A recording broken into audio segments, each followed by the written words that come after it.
तीसरा लाइन से एक नया राज्य चाहिए राज्य मांगने वाला एक हो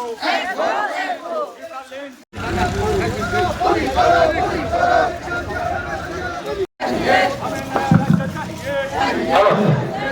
राज्य मांगने वाला एक हो हमें नया राज्य चाहिए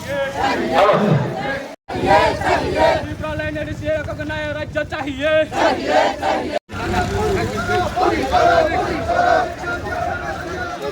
আমরা সারা রাজ্যের আমাদের যারা বিগত সময়ে আমাদের দলে ছিল বা বর্তমানে রয়েছে আমরা সবাইকে নিমন্ত্রণ করেছি আজকে আগরতলাতে আমাদের এই মাস গ্যাদারিং মাস র্যালি এবং গভর্নর ডেপুটেশনে সামিল হবার জন্য এবং আমরা আশাবাদী এখনও প্রত্যেকটা প্রান্ত থেকে আমাদের সাপোর্টাররা এবং সাধারণ মানুষরা আসছে এবং আজকে এই দিনটা আমরা আমাদের মূলত আইপিএফটির পৃথক রাজ্যের দাবিকে কেন্দ্র করে আজকে আমাদের এই সমাবেশ এবং র্যালি এবং ডেপুটেশন। স্যার, দেখা গেছে বিগত 2009 সনেই আইপিএফটির জন্ম হয়েছে ত্রিপুরাল্যান্ড, আলাদা ত্রিপুরাল্যান্ডের দাবি নিয়ে, এবং আপনারা যখন সরকারে ওদের শরিক দল হয়েছেন তখন বলেছিল যে আপনাদের দাবি দাবা বা যেটা আছে এটা ওরা বিবেচনা করবে। তো এত বছর থাকার সত্ত্বেও এখন কি পরিস্থিতিতে আছে আপনারা কি? আমাদের কর্তব্য হচ্ছে আমরা যতক্ষণ অবধি আমাদের পৃথক রাজ্যের দাবি গঠন না হয় ততক্ষণ অবধি আমরা রাজনীতিগতভাবে গণতান্ত্রিক পদ্ধতির মাধ্যমে আমাদের আন্দোলন জারি থাকবে এবং সরকারের কর্তব্য হচ্ছে যে আমাদের দাবিটাকে যে কোনোভাবে হোক, সেটা রাজ্য সরকারের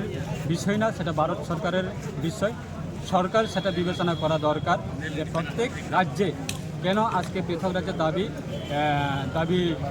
বিষয়গুলি তুলছে এবং আন্দোলনগুলি চলছে, সেটা বিবেচনা করার দায়িত্ব হচ্ছে ভারত সরকারের এবং সেটা আমাদের বিশ্বাস সরকার অবশ্যই একদিনে একদিন আমাদের রাজ্যে জনজাতিদের অস্তিত্ব রক্ষার সাথে আলাদা রাজ্য তথা স্বশাসিত জেলা পরিষদকে কেন্দ্র করে আমাদের পৃথক রাজ্যের দাবি গঠন হবে। ভারত সরকার সেটা পার্লামেন্টারির মাধ্যমে সেটা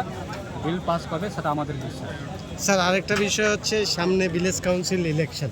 দেখা গেছে কালকেও পরশুদিনও ত্রিপ্রামথাদের সাথে বিজেপির এই বিষয়ে আলোচনা হয়েছে, আপনারাও শরিক দল, কি আপনাদের কি ওইখানে ডাকা হয়েছিল? ইলেকশন আসবে, ইলেকশন যাবে, কিন্তু আমাদের মূলত আমাদের দলের যে আদর্শ, আমাদের দলের যে দাবি এবং এই 23শে আগস্ট সেটা আমরা আজকে নতুনভাবে করছে সেটা না। আমাদের দল যখন আমাদের আইপিএফটি পার্টি যখন শুরু হয়েছে স্বর্গীয় এনসি দেববর্মার নেতৃত্বে 2009 থেকে আমাদের প্রত্যেক বছরে 23শে আগস্ট সেটা আমরা স্বশাসিত জেলা পরিষদকে কেন্দ্র করে